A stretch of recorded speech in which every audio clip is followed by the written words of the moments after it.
In these days, when nearly everyone is looking for some type of spiritual guidance, the religious situation seems to suggest a certain amount of thoughtfulness. As you realize, religion is finally a very personal matter. And while religions as groups have vast followings, each member of such groups is an individual. And it is impossible to assume that the individual, working from within himself and from his own patterns of experience, is going to interpret a faith in exactly the same way as his neighbor. Actually, our religious need originates in our own personal integration. We are all subject to specializations of attitudes. We are subject to the modifications of race and nation and environment. Very many individuals are highly influenced by childhood religious allegiances, family faiths, racial faiths. All these have their part in creating the new religious pattern that we must each have for ourselves. To therefore sit down with a member of your own church does not mean that you will see eye to eye. Each member has his own experience patterns, which have to be considered and accepted. Some individuals, as we know, have specific talents, abilities in business, art, music, literature, philosophy, science. These aptitudes, through training, affect the point of view of religion. The individual's religion may be strongly influenced by his profession. It may be influenced through marriage. In many different ways, the individual's internal spiritual resources present themselves in patterns which the average person does not understand. We know, for example, that those belonging to certain political groups have more or less renounced religion. But this does not mean that the person in the body has renounced religion. It does not mean that the consciousness in us turns from spiritual consolation. As Bamy, the great German mystic, pointed out, the life is entirely guided from the consciousness of the divine in the human heart. Now, many persons do not know that they even possess this dimension of consciousness. They do not realize that within themselves is the leadership of a power greater than their own. Actually, the person does not make up his mind about what he is going to believe. His beliefs are based upon need, upon inner insight, and upon the pressures of circumstances. All of these condition the person in his believing.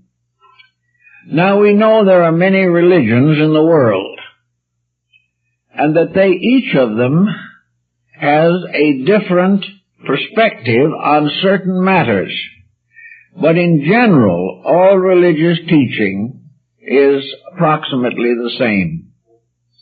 All religions have the same moral codes, the same ethical convictions, and demand the same integrities from their followers. These come from within the religion and from within the follower. On the other hand, the expression of religious conviction in daily life is conditioned by allegiances of one kind or another. And one of the most difficult of these allegiances to cope with is sectarianism. Sectarianism creates a sense of moral duty to protect the sect and the spiritual obligation to follow whatever beliefs that sect happens to teach. Therefore, religious devotion in these terms is obedience to a system of belief. Now, to believe this and to follow this as a natural conviction is sometimes to come into serious conflict with the spirituality that abides in the normal human heart. Many people I have discussed religion with have admitted that they were doing things in the name of their particular belief which were not harmonious to their own inner convictions. And one of the most common of these is the tendency to downgrade or depreciate the beliefs of other people. Loyalty becomes a defense of sect rather than the defense of truth. It, of course, is always assumed that the sect is the custodian of the truth. But as we observe the conflicts between these different systems, we realize that they cannot all be correct, nor can any one of them necessarily be correct completely. It follows, then, that we have a considerable, movable religious population. Millions of people drift or flow from one belief to another in the search of that which is peculiarly suitable to their own needs. What they are really doing is trying to find their own belief in an institution outside of themselves. Now, many people feel that under these conditions it is necessary to change beliefs, that they must retire from that which no longer satisfies and align themselves with something that is nearer to their own conviction. Actually, if we study the matter carefully, we realize that this motion is not necessarily justified. Most religions have themselves levels within themselves, and nearly every religion in the world contains elements of all the others. It means, for example, that a very orthodox denomination may have within itself several grades of orthodoxy, the highest of which may be a pure mysticism, which would meet the need of many very conscientious and dedicated individuals.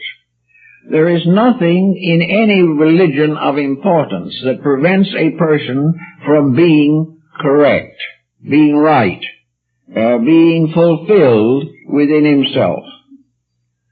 But he may have to move upward from a literalism to a mysticism.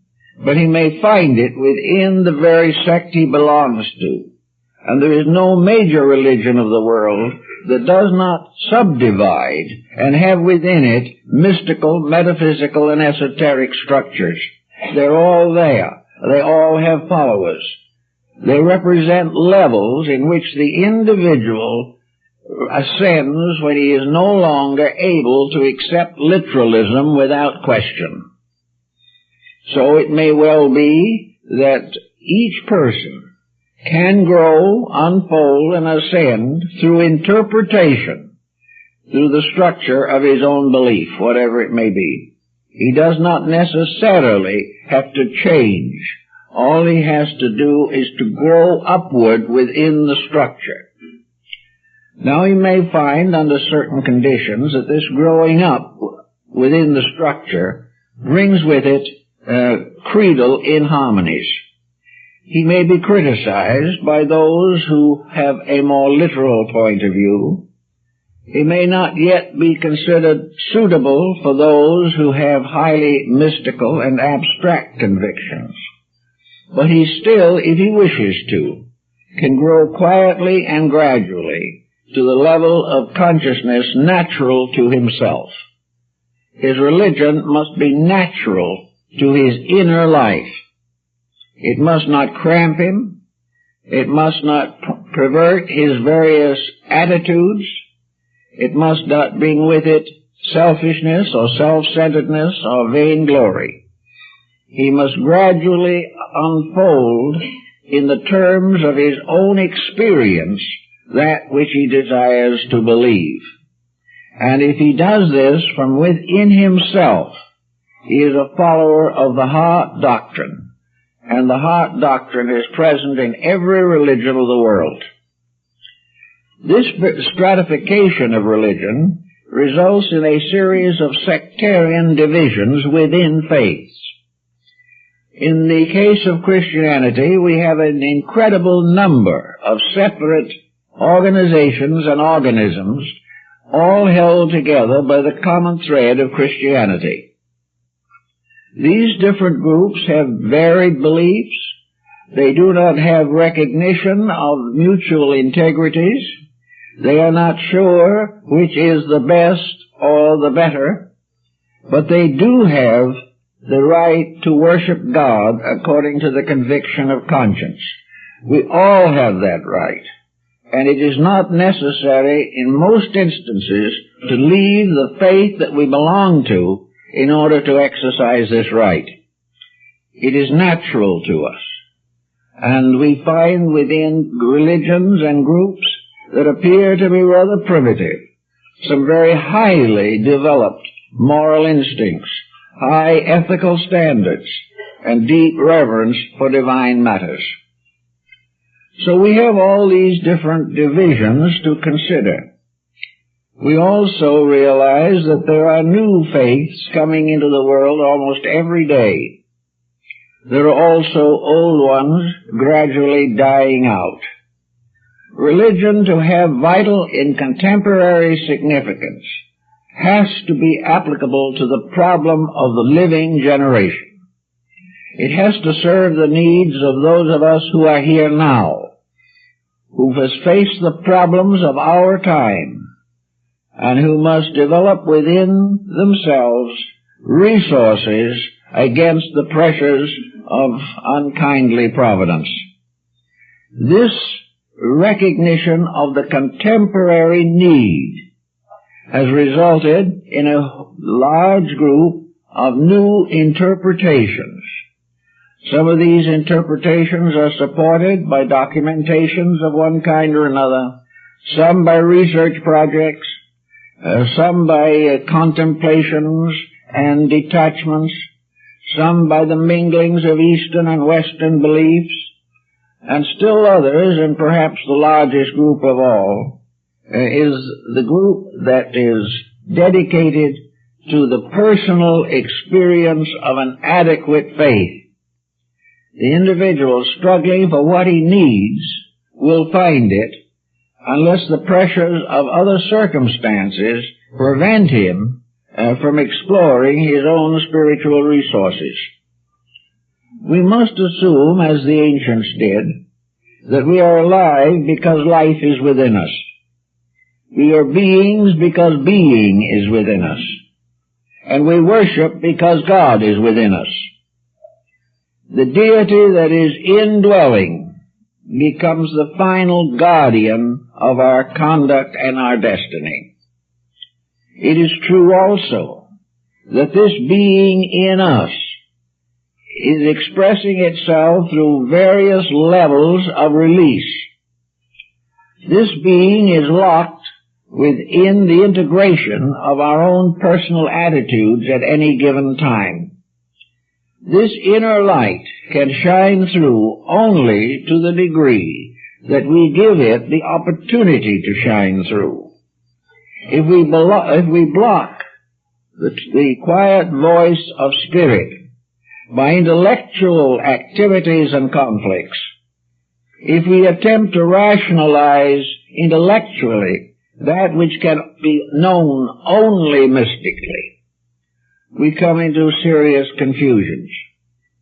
Also, if we approach religion historically, we may be in confusion and uncertainty. The histories of religion unfortunately, are not histories of peaceful cooperation in spiritual matters. Most religions have had stormy histories. Most of them have passed through persecution and have persecuted in turn. Most of these faiths have descended to us through a series of defense mechanisms which they set up in order to survive. They had to protect themselves from others by the most basic of all forms of protection, and that is difference. There had to be difference in order to preserve each separate nucleus of man's spiritual heritage. So historically, religion shows us the nobility of a few, the sincerity of many, and conflict of most. It has been a very complicated and inter-strife-ridden situation. Coming into this present generation, those following in the ancient systems feel it necessary to take on these conflicts. They have to remember persecutions of the past. They have to remember the martyrdom of the saints. They have to remember the intolerance of the world against these various faiths as they were building up through time and history. And each in turn, like a disillusioned individual, has built its own defense mechanisms. It has created ways to protect itself against others. These protections are barriers. They are also isolators, and they contribute constantly to religious misunderstandings. We inherit this. It is part of our birthright. Just as we inherit the hereditary story of our race, our nation, and our ancestors. We are the product of that which has gone before. And coming into this world, looking for help and guidance, we fall back upon some type of educational culture. We try to find out what has happened to make us what we are now. And when we explore this problem a little further, we realize that much that has happened in the past is contributing to the deformity of our immediate actions. We are over-influenced, we are prejudiced, we are bound into patterns which we cannot actually demonstrate to be correct, but which we are forced to accept because of religious allegiances. Now, most religions today are in a state of change. It is becoming ever more certain, for example, that the doctrine of hellfire and damnation has lost popularity. We are no longer very much interested in it. We remember what the English mystic William Law observed on one occasion. The soul in hell is nothing but the hell in the soul. And this is a very wise statement, for it tells us that almost all of these conflicts arise within ourselves, and that we become a battleground for previous beliefs upon which we must nourish our religious conviction, and which in many instances we find to be indigestible. So in this matter, the person is in a changing world. This change is not necessarily due to the sudden revelation of new spiritual values. It is the result of the inevitable realization that we must have more spiritual insight than the average person has today. We cannot live with what we have believed. Yet we have to be careful not to do what the agnostic does, cast overboard everything, because some parts of it are obviously fallible. We cannot turn from religion in toto, without turning from our own soul. We must therefore attempt to readapt the various principles of faith to the emergencies of the hour, finding in our religion the strength to face the immediate problems of daily action and reaction. To do this, we must gradually come to the realization that religious allegiance is not a solution to our spiritual problem. We believe, for example, many people believe, that by becoming a nominal member of a congregation, the individual assures his own salvation. Little by little, it is coming home to us that this is not true. That it is not what a person belongs to. It is the way he conducts his own life that is the basis of his religion. The individual is not saved by being a member of something. He is saved by releasing the divine part of his own nature through his own conduct. He may do this in almost any level of belief. Under evangelical pressure, the individual may recover from alcoholism. He may get a new point of view on life. He may be impelled to search a little deeper or to build a little stronger type of faith. But the work he must do. The evangelist cannot make him good. The evangelist can only point out to him certain improvements which he can make in himself. And to make these is a decision, which is not a decision of membership, but a decision of conduct. Assuming that we have this type of situation, we see the churches in most parts of the world are beginning to recognize the right of the congregation to have its say in the teaching and the beliefs of that organization. In other words, churches are moving more and more onto a democratic footing. They are realizing, sometimes by choice, sometimes by necessity, that it is necessary for them to meet the challenge of contemporary events. This does not mean a compromise of religious principles. It simply means a wiser direction of the spiritual potential in the solving of problems. We still have the Sermon on the Mount. We still have the Pentateuch. We still have the Buddhist canons and all the different sacred books of the world, all of which teach us clearly that the true salvation of the individual lies in himself. It cannot be conferred. The only thing that can be conferred is encouragement. We can try to help people to see more clearly, but they must see for themselves.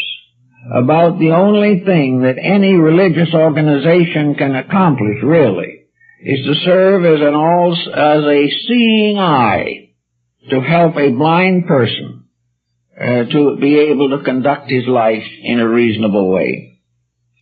Now, if we are going on with this situation, we also have to recognize, whether we like it or not, and whether it appears to be demonstrable or not, that humanity is one entity. Humanity is made up of beings, all of which are within a certain range of similarity. Some may be of different backgrounds and foregrounds. Some may be more educated, others less cultured. But humanity is a unit. And it is a unit because the principle of humanity abides in each human being. And that humanity principle is his own soul. It is within himself that his humanity abides. It is within himself, finally, that his guidance must come. Now, we may conceal this fact, or overlook it, or ignore it. but through circumstances, conditions that arise, problems that come up, there is a constant call upon internal resource. We really want to work from the best part of ourselves. We are seeking solution to our problem. Now, each person's problem is individual. There are many similarities, but no identities. Each individual has his own pattern of problem and purpose.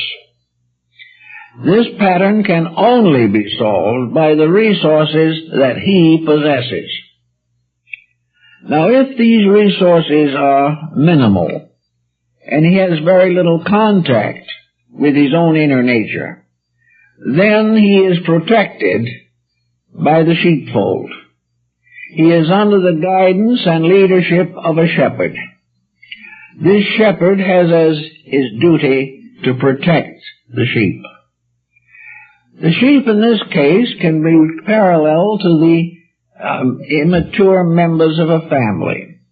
Young people growing up have to have a shepherd.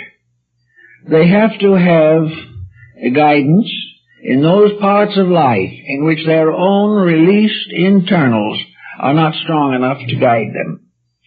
Furthermore, in very young or even adolescent peoples, the psychic or soul factor is not challenged sufficiently. Decisions are not clear because the individual's life is not yet purposed. He cannot be guided by his mistakes because for the most part he hasn't made them, and if he has, he doesn't know what they mean. So in the early part of all religious life, there is a common ground which even extends into the animal kingdom. And this common ground is a certain security as the result of the protection of adult members of a social group or a tribe or a clan or even a kind of animal. As we grow up, however, our ways of life gradually spread out. We may all have had very similar training. We may have all had very similar schooling up to a certain point. But out of the background, there gradually emerges an individual. This individual is said to reach maturity. And when he does this, he is subject to the responsibilities of mature living. He is expected to go out and create his own career. It is assumed that in time he will build his own family. Having attained maturity, or majority is perhaps a better word, because maturity is still elusive. The majority age, 18 now, used to be 21. The individual then emerges as a self-responsible being. Now, what does he bring with him to help him to be self-responsible? In many cases, he brings very little. He has not been well instructed in his family. He hasn't seen the example of close emotional relationships. He has not observed the family responsibilities equally distributed. He has only an education which is fitting him for some kind of a job. If he wants to go further, he must have more schooling. But in all this period of time, he is being worked on from the outside. He is being fitted into a groove or a pattern. And of course, in our generation, this pattern is closing in with almost tragic intensity. So at 21, he suddenly stands on his own feet, but he does not know why. He does not know how to stand on his own feet, and he does not know what to do after he does get on his feet. All of these things are mysteries. And in these mysteries, there very often comes an attitude of helplessness. So the young person goes to anyone he can find whom he thinks belongs to his peer group and tries to get the information he needs. Sometimes he is invited to become a narcotics addict. Very often he receives from others only the same uncertainties that he himself possesses. Yet somehow he must gradually take his place in society. The blank look on his own face is the open door to his progress. Suddenly realizing that he does not know, and from his experiences and endeavors is not likely to find out, that he suddenly has to turn to himself for guidance. He hasn't too much to help him even in that, because in order to be helped from the inside, all of the hindrances on the outside have to be overcome. He has to unlearn in order to experience. He has to shift from the foundation of what he is taught to the foundation of what he needs in order to survive. This type of thinking really begins the religious life of the individual. He may not recognize it as religion. He may consider that it is intellectual or psychological. But actually, the moment he tries to solve his own problems, he releases from himself something that can never be conferred upon him from the outside. He falls into patterns of trial and error. These are natural. He must experiment. He must learn for himself. And the impulse to be an individual and learn for himself is a constructive one, unless his conditioning is so poor that everything that he does is going to continue to be dominated by external pressure. Assuming, however, that he is now beginning to think a little for himself, he may remember or realize that he belongs to some religion. And, much more important, some religion belongs to him. He has to find out how to explain or interpret these matters. If he's a member of a church, he may go to a church counselor to get help and advice in the selection of what he ought to do.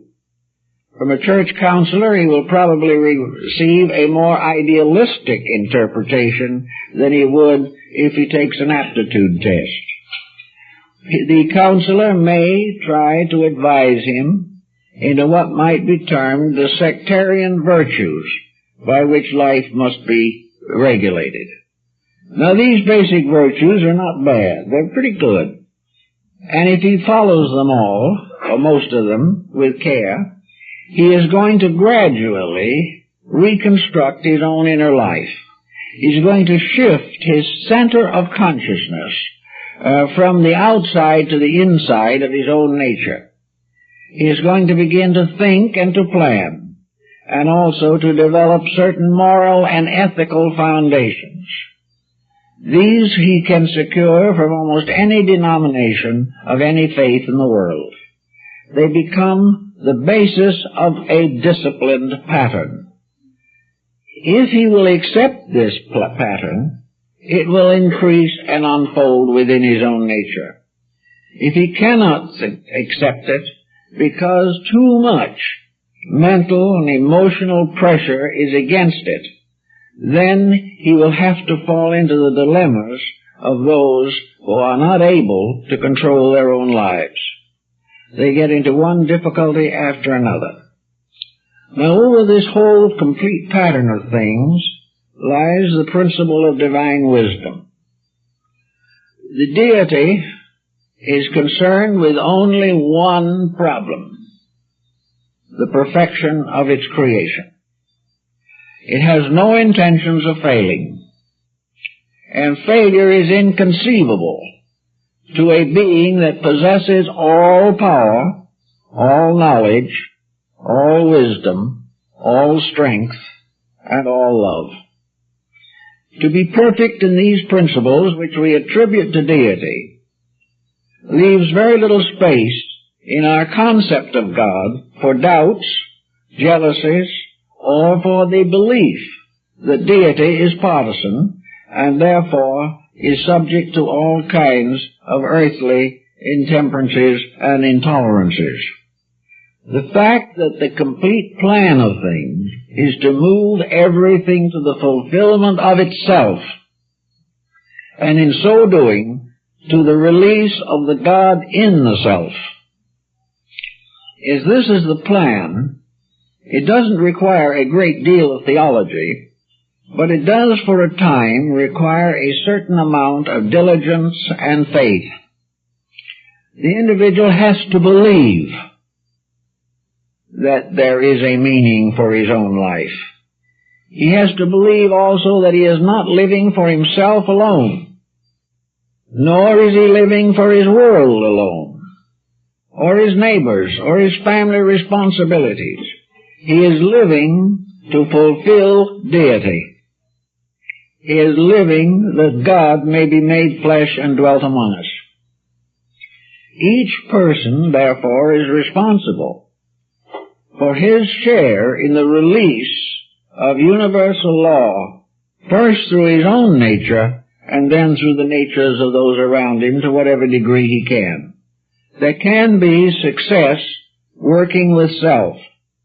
Working with others may or may not prove to be essentially beneficial. It is stimulate in others a desire to improve themselves. So with this religious concept, there comes an answer to the great problem of materialism. Materialism is simply the justification of a meaningless world. Materialism places all reward in terms of material things in a material lifetime. Life beyond the grave is disputed and denied by the true materialist. All rewards must be here. All success must be here. Because after here, to the materialist, there is nothing. Now it becomes immediately obvious that if this be true, then all efforts on the part of individuals to be anything are pure fantasy. But man, from the human beginning of himself, has had within him this heart core that refuses to accept materialism. It can be thrust upon his mind. It can be taught to him from the cradle to the grave. Its ambitions may dominate his life for years. But an actual materialist is only one in his mind, never in his heart or his soul. It is only the fact that the heart and soul have been blocked by attitudes which are not true. Having come to a point where we begin to realize these things, we can improve our state. Now, the infinite plan of things, working through cause and effect, presents us with a crisis like we are in at this moment. A crisis that is creating more religious thinking than anything that has happened to us in the last 1,000 years. Man reaches out toward God in emergency only. While things go along well, the individual is proud of himself and self-sufficient. But when his own life falls apart, then he realizes that he is inadequate. The world today is very close to falling apart. Nearly every excess, mistake, failure, and crime that we have committed in the name of progress is coming on back to us with terrific punishment factors. We are being warned every day that the policy we have lived by is not right. We have been assured that no matter how we bolster it up, how we try to put patches on it, we must either change the basic concept behind the structure or we cannot succeed. Now this applies directly to the person. As long as we live by a structure that must fail, we will fail with it. The only way we can escape our own loss is by changing within ourselves and keeping faith with a structural concept that can survive and can fulfill the purpose for which it was intended. private disaster is very much like international problem today. Disaster is complex, compound, interrelated. It captures the individual and he knows not which way to turn to get out of it. Every remedy seems to make it worse. But the whole structure of remedy, the whole concept of modern living, is unsound. It has been perpetuated from generation to generation simply because individuals did not wish to go against their own personal ambitions. So now we have a time when religion is becoming increasingly important to us. And we have to take the faiths of our fathers and put them to work here and now.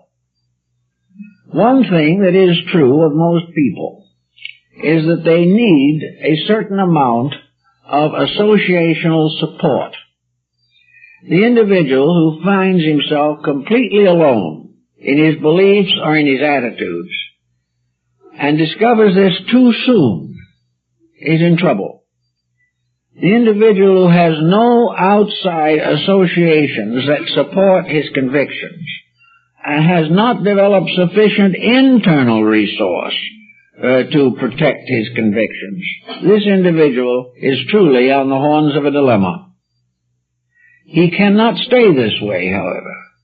He must either give up, as some do, or he must strengthen the source of solution in himself through a better understanding of life.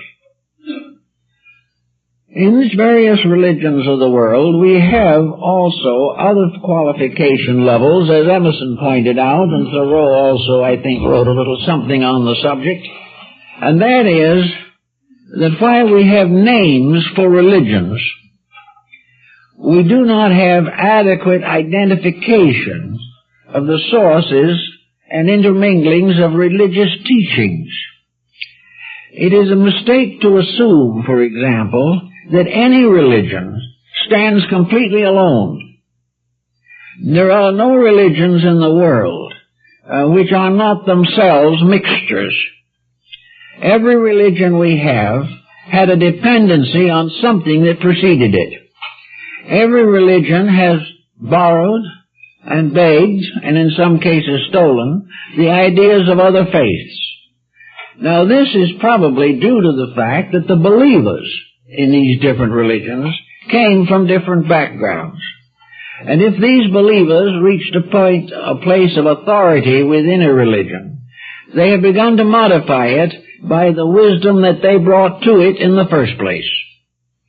Little by little, all religions come in the end to contain within themselves the essential principles of all other religions. In simple words, we can say that there is in every church individuals whose consciousness belongs to almost all of the religions of the world. The gentleman in the front row pew is very Orthodox Church of England, but his thinking is Hindu. He doesn't know it. Instinctively he responds, and whether he knows it or not, through him, his own teachings take on this coloring.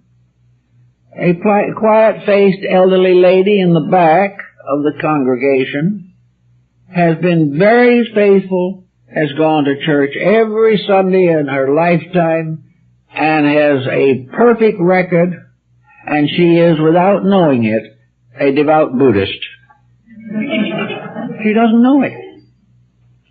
It is the inside coming out and giving her that which she needs.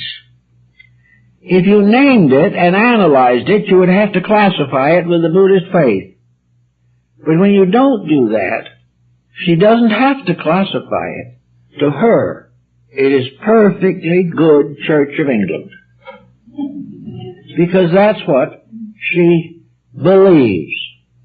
Many years ago, I addressed a ministerial conference here in Los Angeles and was asked to discuss a subject. I took 2 verses from the Bhagavad Gita, and I discussed the subjects, quoted the verses, but did not give the source.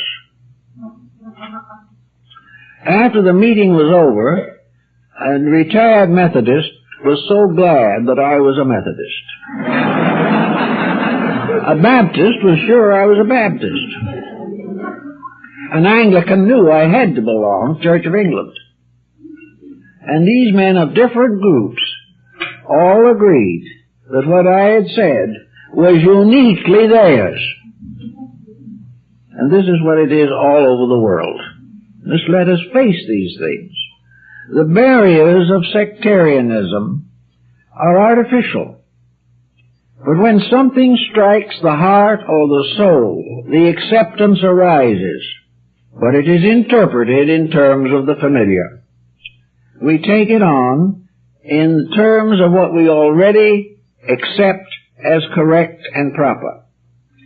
Now, in the last 25 years particularly, many of these ideas that people have, which are not really local or not really orthodox to the average person's thinking of orthodoxy, these ideas have caused members of many foreign faiths to come to this country.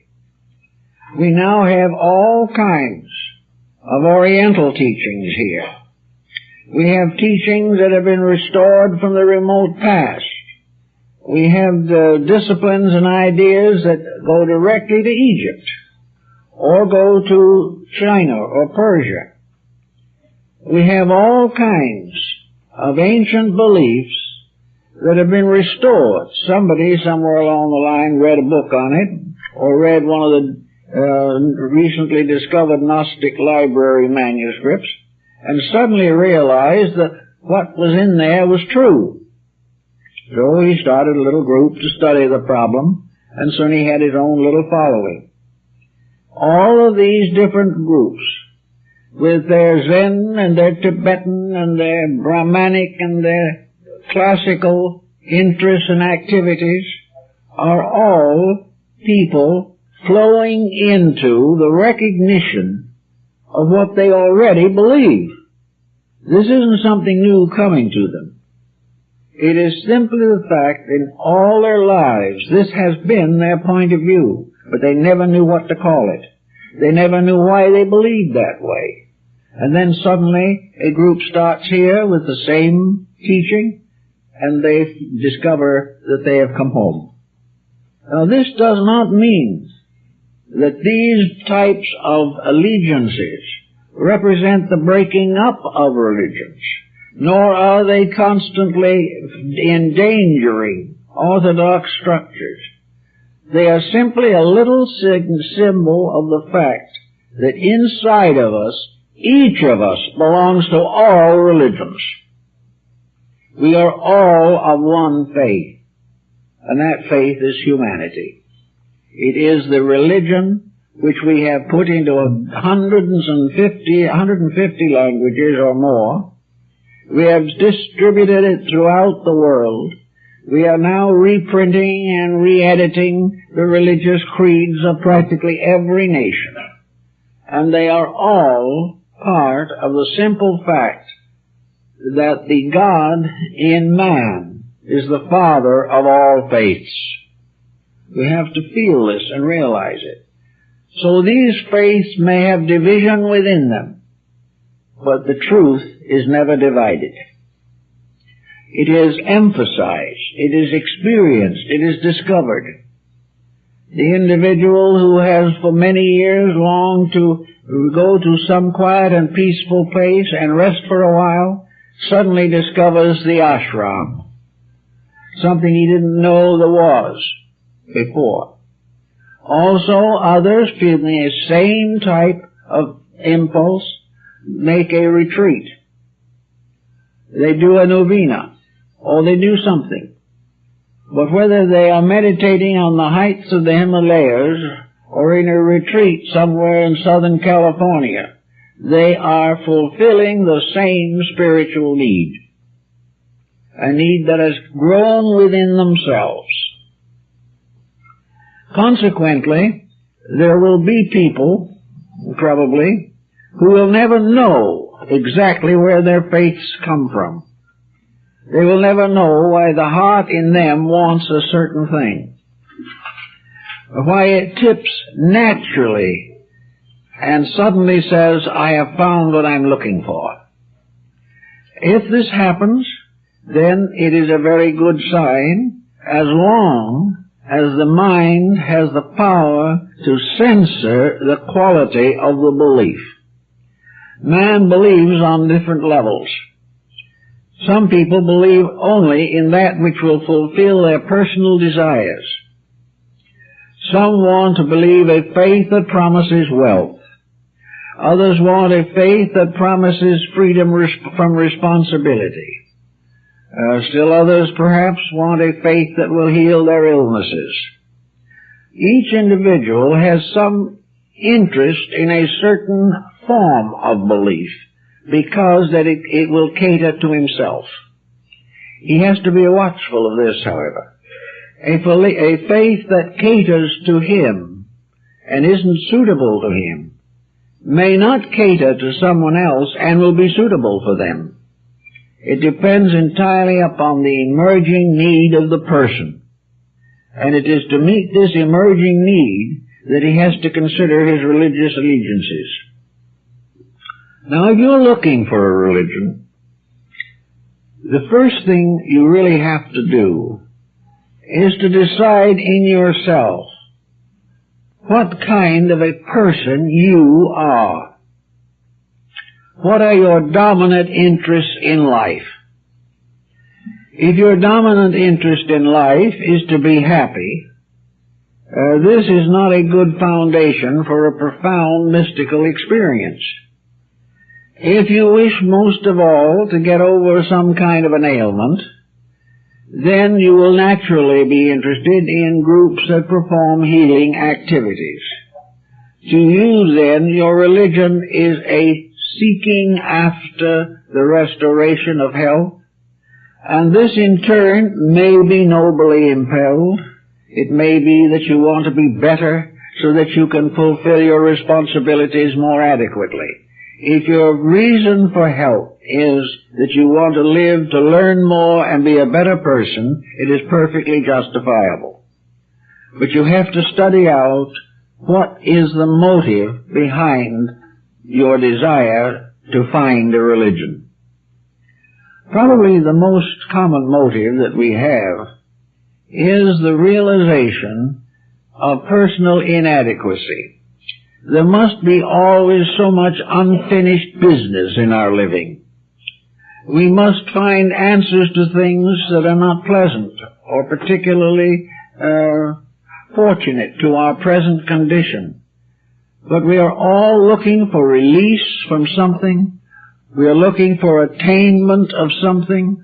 We're looking for fulfillment of something. We are all looking for answers, but only for answers to the questions that we ask. So the questions you ask have much to do in clearing the mystery of the level of your own existence. Also, I think it is a mistake to think that great virtues are more worthy than little virtues. Actually, a person of very limited intelligence or limited knowledge can, by personal conduct, excel a person who is much better informed and has a much higher standard of living, but does not have the internal insight. So fulfillment of the soul need is largely in hope, faith, and service to others. The primary motive of the individual primarily is to release into manifestation the divinity within him, and then become the faithful servant of that divinity. It is the right of the individual to follow the soul and not to try and lead it. The soul is the one thing in man that is dependable if he does not pollute its energies. And when we are studying this problem, we must realize that the heart is the seat of the soul, according to the mystics, has no actual appetites of the body. The heart is not concerned with social graces primarily. It is not bound to affluence. It is not competitive. It is not aspiring in career and fortune hunting. The heart is seeking to release the divine will into action. It is not our will, but the will of the Father that must be done. And in the presence of the soul, the mind, the emotions, and the body must humble themselves because they are standing before the altar of their own God. This being the inevitable truth of the matter, the person must try to understand the degree of release of which his soul is capable because of the confusion of his material and personal life. If he wishes to make one step and make it a serious step, it is better than all the affirmations that the human mind can think of. The individual starts the release of soul by releasing his life of something that impairs soul. He gains it by freeing the mind from its own conscience qualms, feeding the ideals of character, and doing a little better in the job, whatever it may be. Instead of thinking that baptism is by immersal or sprinkling or something of this kind, let us say that the man who is a carpenter suddenly feels the impulse of religion. He is pleased particularly perhaps because he realizes that Joseph was a carpenter and that Jesus labored with him in his carpentry shop. The carpenter, therefore, has something to be very proud of, in a sense, in a gentle way, not competitive. He knows perfectly well there were no unions in those days. But this, in order to accomplish what might be termed a new life, a reborn life, as the churches may refer to it, this carpenter, with this realization, must resolve within his own consciousness that from that moment on he will do the best work that he can. He will never deceive a customer. He will never use poorer materials. He will never lounge on the job. He will never do that which is not fair and square to the client and to himself. So he becomes an honest carpenter. Now he can join any religion in the world and be a carpenter, but only his own inner life can make him an honest one. And the only one that is anointed of the Lord is the one who is honest. So we take each of the departments of life, and we say that the development of our religion is through a series of personal experiences by which we consecrate what we are to that which forever is and beyond our comprehension. We can say that the individual who has feuds in his family, who neglects his children, or who allows pleasures to interfere with the proper responsibilities of life, that this individual gets religion. He gets it only if it changes him. If it makes him view these things which are his natural responsibilities.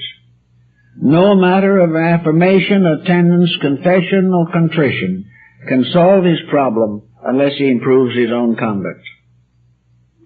So religion is a gradually ascending ladder of conduct, lifting the individual from the commonplace, the thoughtless, and the selfish to the fulfillment of the highest resources with which he has been endowed.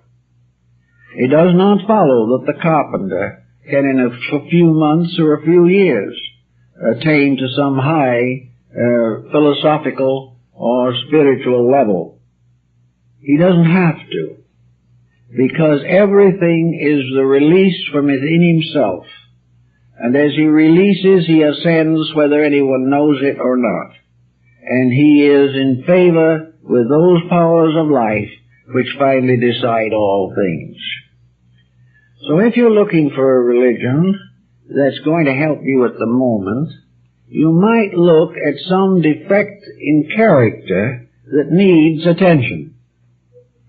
You can say to yourself, I am a bit of a gossip, and I know I shouldn't be, but I still do it.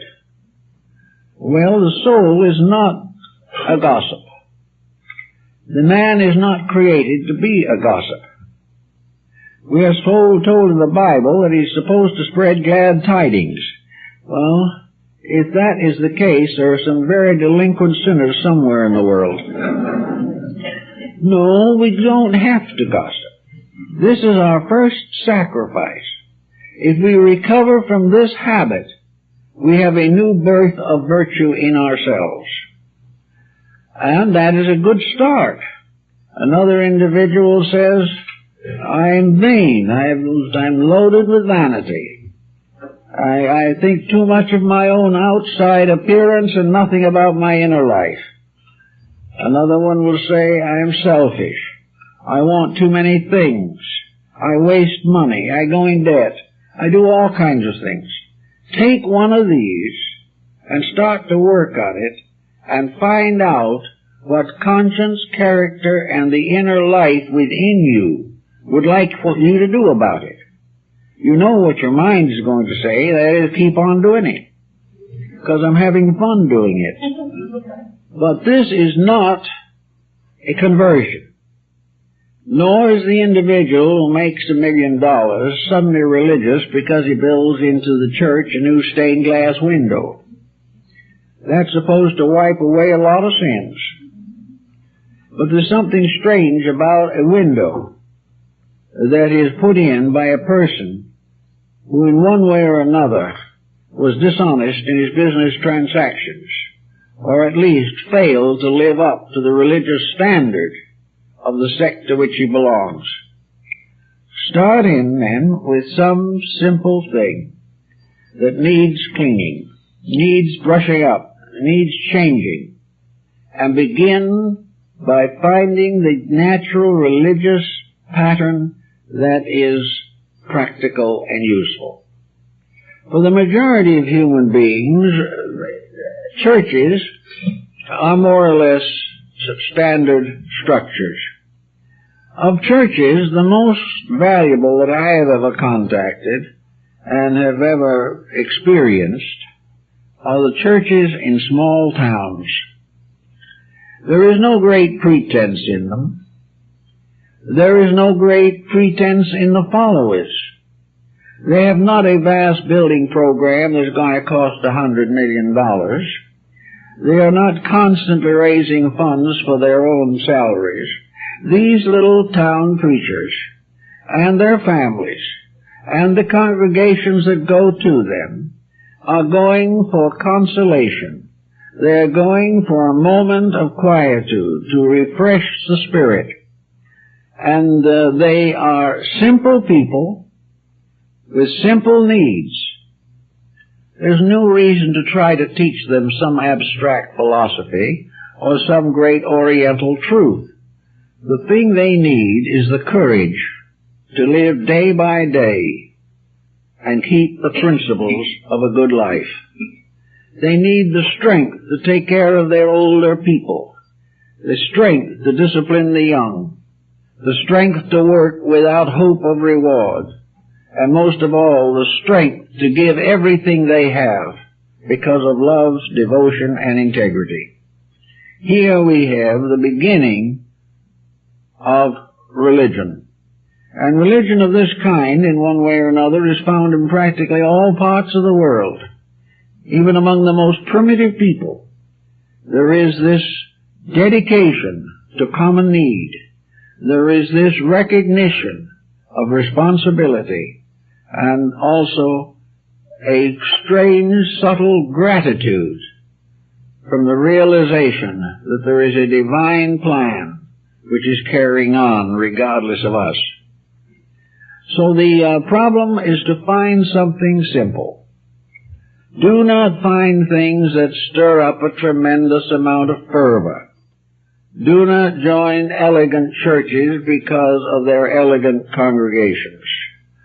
Find the thing in which your own heart finds satisfaction, that you can sit quietly for a few hours a week somewhere in a sanctuary where you can be at peace with yourself, peace with God, and peace with the world. This is the principal labor of religious organizations.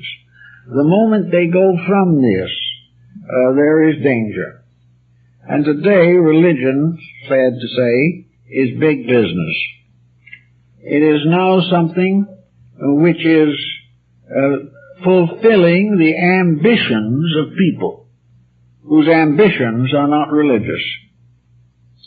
They might say, of course, that it's wonderful to be able to build a magnificent palace for God, but it is still better to build deeply humble, gentle people for God. And as the Messiah had no place to lay his head, it is doubtful whether his religion will be fulfilled in monumental structures. It is always that religion is internal, and it is because it is internal that it is eternal.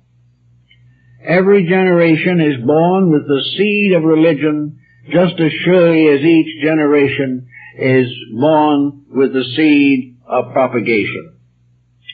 Just as each generation can give birth, so each individual is born with a faith, a spiritual conviction that can give birth to a better life. We all have it, and we should find ways where we can express it. And we should avoid temptations of a religious nature. We should be very aware that true religion does not promise us something unless it is the privilege of hard work.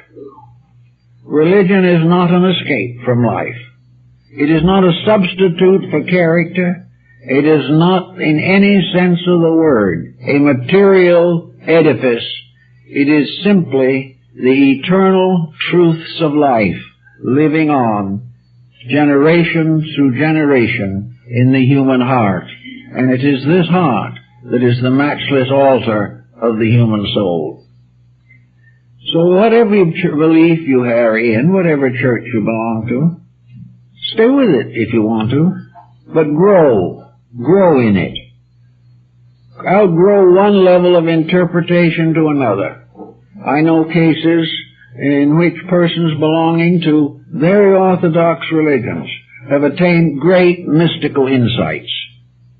And when they gained these mystical insights, they simply accepted them as part of their own religion. It didn't occur to them that they had transcended anything. It only occurred to them that they had fulfilled something. And in most cases, the fulfillment was based upon character. The individual had lived the life, and therefore his internal development raised him to a new level of symbolism. He then took the same prayer book, he took the same minister's sermons that he had heard before, but suddenly they had new meaning because something had happened inside himself.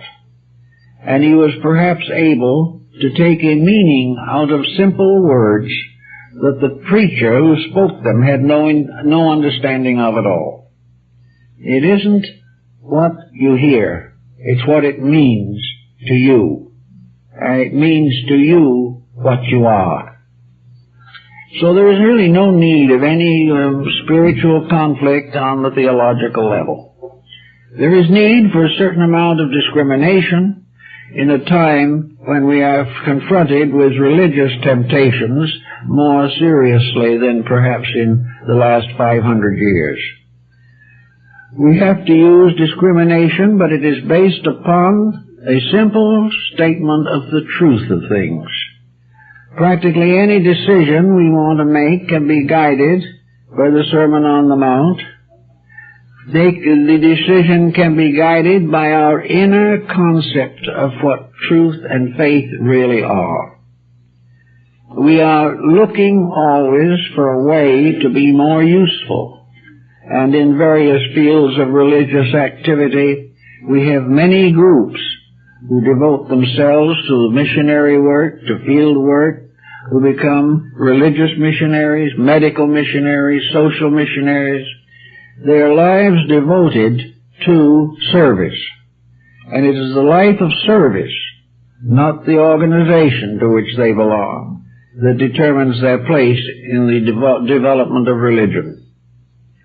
The free thinker, we might say, and I have a lot of experience with free thinkers when I first started out about 60 years ago. Free thinkers are individuals who just jump the traces. They do not want to be bound by any belief. They like to dig and dabble and search. They're always in quest of the right to think as they please. But one little difficulty does arise in this group. They have many points in their favor. They do not believe in intolerant religions. But what they haven't realized is that there is no such a thing as an intolerant religion. When it's intolerant, it's not religion. There is no way in which a religious persecution can be justified. But there are many people who believe that it is a virtue. So the free thinkers are the ones who want to have gather their spiritual nourishment wherever they want to. They're like individuals on a diet. They have decided that the end of health for them is to eat what they please, whether it's good for them or not. So as having the power of free will, they go heavy to starches. And the result is, in their thinking, they simply fulfill the attitudes of their own minds. Now, a free thinker can also be an emancipated person, one who is no longer bound to various beliefs. But as long as he remains a free thinker, he has certain dangers. Because in this world, no one is free. The only freedom there is complete obedience to universal law. There is no one free. We are all servants. We are all servants of a plan. We were created to serve. We were fashioned to release. We are not free. Because freedom would mean that we can separate ourselves from God and do as we please. And this is not possible. But there is a certain freedom that we can have. And that is the freedom to do the best that we know. The freedom to live according to the convictions that we believe are necessary for the common good. All religions have a tendency to run upward gradually like the rungs of a ladder. And the upper end of the ladder is always in the clouds. It is always with its lower part upon the earth and its top among the stars.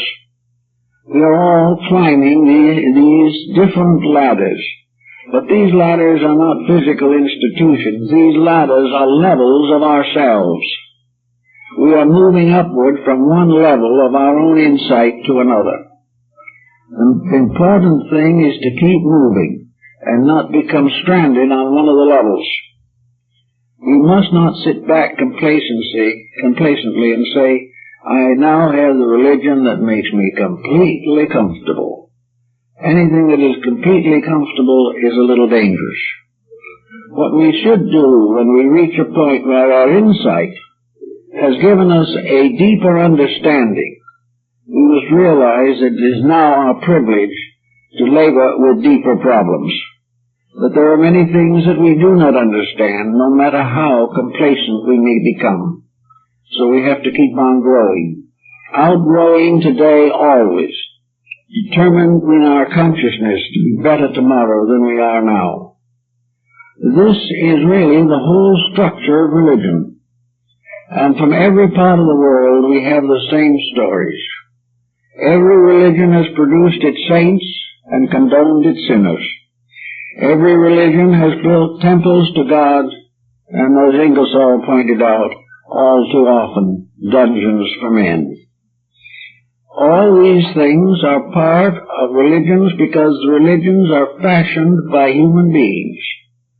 They are structures built up from below in honor of the power that comes down from above. Now, in the course of building it up from below, what comes down from above sort of gets lost in a good many cases. It is proper to honor our faiths, proper to have them well established in our lives. But we must realize that salvation is not through architecture, unless we wish to consider the Vitruvian canon, that each individual is the architect of his own destiny. We want, in our religious life, to have the privilege of seeking whatever is necessary to fulfill our need today. But we must be very careful to realize that tomorrow is another day. Tomorrow we should need something more. Tomorrow there must be another question to answer. And if we try to answer all the questions of life from one day's religious attitude, we're going to miss most of the growth that we all need. What we have to do is to recognize that the moment we discover a new fact or a new reality or a new truth, it becomes a step upon which we can rise to a higher level. Always we are seeking, and always we will seek, on and on and on, until ultimately in some inconceivable time that which we have sought will come in its fullness.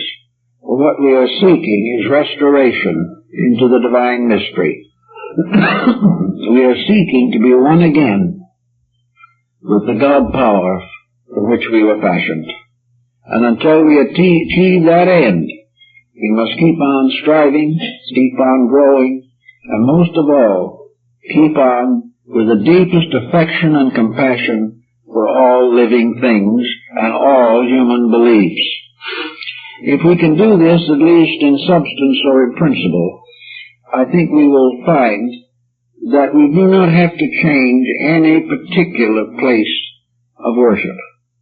We do not have to look down upon some other church, but rather to be very quiet and realize that what is not necessary for us at the moment is very vital to someone else.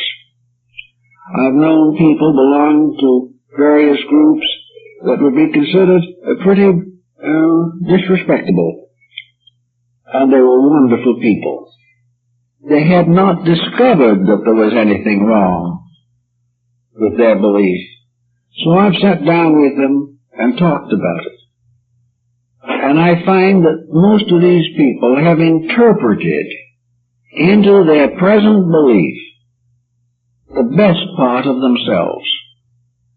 They believe that they are orthodox, but in the presence of them, the clergy would appear to be rather unenlightened.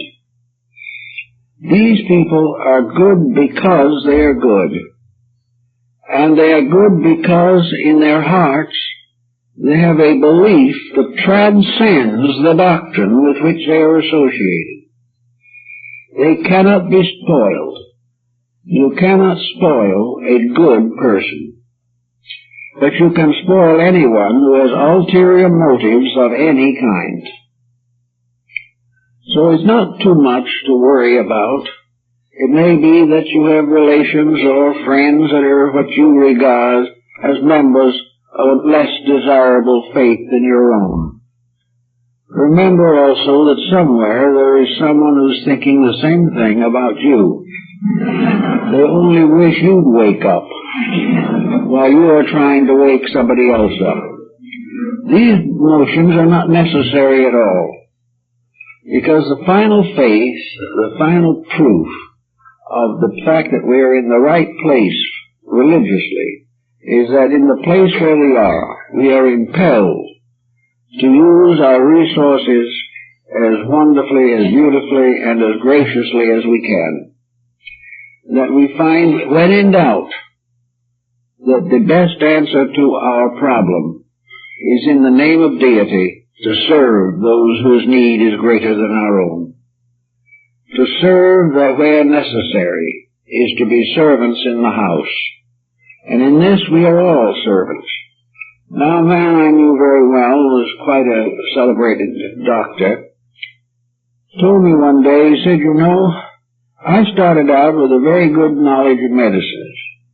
I did very well in it. But after a number of years, something happened. The sickness of other people came into me. I no longer had patients, as you commonly call them.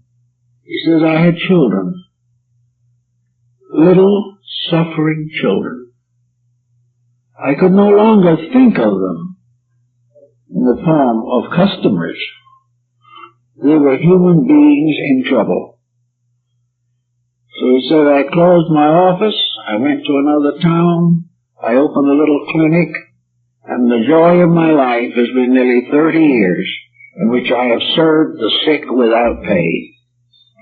So they are not strangers. I wouldn't charge my own brother. I wouldn't charge my mother. Yet these are all children of God together. And he said, in serving them, I found what I call the doctor's creed. And this is good thinking. Very beautiful and basic thinking. We can't all perhaps immediately go out and do unusual things like this, but each person can gradually use his spiritual convictions to correct the mistakes of his mind, emotions, and body. And as he corrects these mistakes one by one, the light of the soul within him will shine through a clearer lantern, and he will be led step by step, gently, wisely, and lovingly, to the fulfillment of the destiny for which he was intended. And all these different paths lead to the same end, but no one can reach that end except by his own effort.